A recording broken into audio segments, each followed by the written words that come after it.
Fans, we ask that you please remain standing as we reflect in thoughtful prayer during a moment of silence that will last 24.8 seconds in memory of the jersey numbers 24 and 8, both worn by Kobe during his 20-year career as a Los Angeles Laker. Well, Kobe was one of my players. I coached him on 3 teams. He was my leader. We had special moments, private and public. You know, he was amazing with my grandkids. The grandson on our team, his nickname's Mamba, because he met him in Beijing, and he would go to my granddaughters and, hi, princess, and kiss their hand. And, you know, we have a picture of my grandson, Quinn, with Kobe with a gold medal, and Gigi as a all together. My wife and my daughters have been sharing pictures. A legendary talent and 2-time Olympic gold medalist, Kobe was an inspiration to many of the people on the floor tonight. He was an advocate for women's basketball and did as much to grow the game globally as anyone in recent memory. He and Gianna were tremendous supporters of UConn, friends to both teams, and their untimely deaths leave us heartbroken. Please join us in a 24-second moment of silence in remembrance of Kobe and Gianna. When we were talking one time, he said, I want to bring my daughter to a game.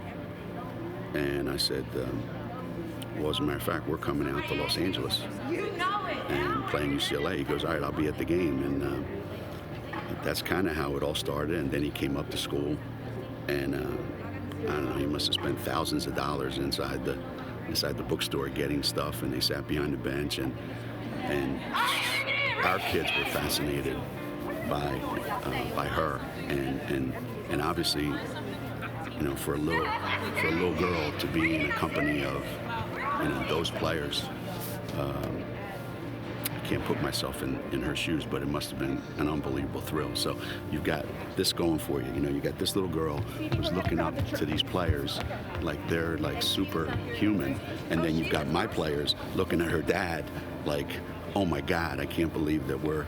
So it was really interesting to see that dynamic work itself out. And they were going to take a violation in honor of Kobe Bryant. There was also a moment of silence prior to the game for Kobe, where there's 24 seconds of silence to honor Kobe.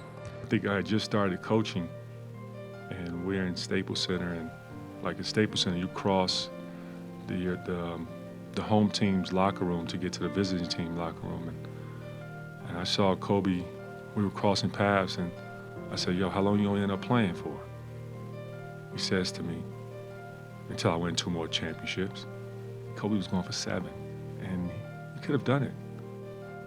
That's how good he was. He's a great basketball player, but great father, great man. In honor of Kobe, his daughter Gianna, and the 7 others who lost their lives in this tragic accident, we ask that you please join us and observe an 8-second moment of silence.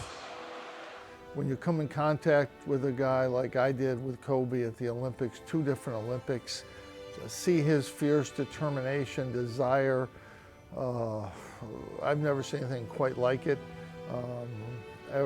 All players are motivated, all great players have a high degree of skill and motivation, but Kobe took it to another level.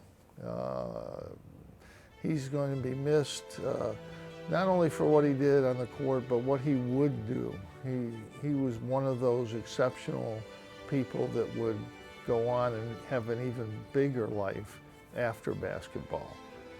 I told the players today, every year for his 20 years in the league, every year he went in that summer, he learned a new move.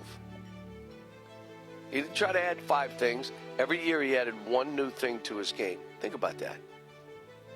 Every year, bang, next year, what is it? He would watch a big man, and then he'd go meet with the guy and say, show it to me. He met with Akeem, his fadeaway. You remember, some of you old people in here, you remember Akeem and the fadeaway?